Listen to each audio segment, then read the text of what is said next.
A1 news గూడూరుకి స్వాగతం. నా పేరు అబ్దుల్లా. ఈనాటి ముఖ్యాంశాలు.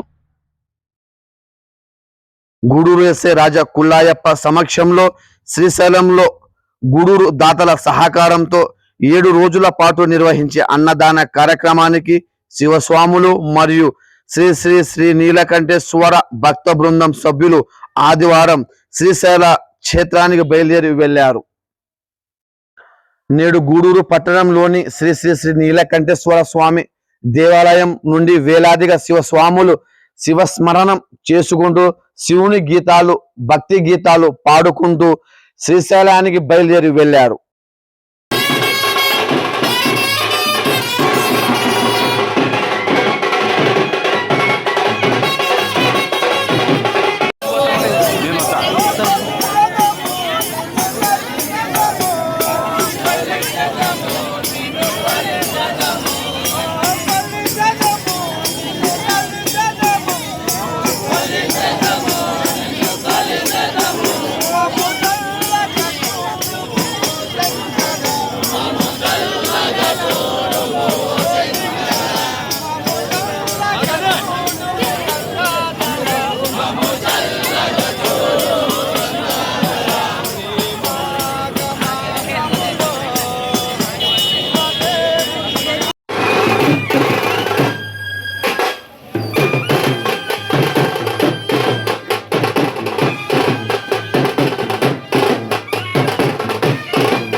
శ్రీశైలం చేరుకున్న శివస్వామి భక్తులు రేపటి నుంచి సోమవారం నుండి శివరాత్రి రోజు వరకు దాదాపు 7 రోజులు శ్రీశైలంలో బాల గణేష్ పార్కు దగ్గర అన్నదాన కార్యక్రమం ఉంటుందని గత 23 సంవత్సరాలుగా ఈ కార్యక్రమం నిర్వహిస్తున్నట్లు, ఈ కార్యక్రమానికి సహకరిస్తున్న గూడూరు నగర పంచాయతీ పట్టణ దాతలకు, గ్రామ పెద్దలకు, శివస్వాములకు కుటుంబాల వారీగా ప్రత్యేక ధన్యవాదాలు తెలుపుతున్నట్లు నిర్వాహకులు తెలిపారు. శ్రీశైలం వచ్చే వాళ్ళు గౌరీ సదన్, గంగా సదన్ ఎదురుగా ఉన్న బాల గణేష్ పార్కు దగ్గరకు రాగలరని నీలకంఠేశ్వర భక్త బృందం తెలియజేశారు. Thank you for watching A1 news Gudur. మీ అబ్దుల్లా.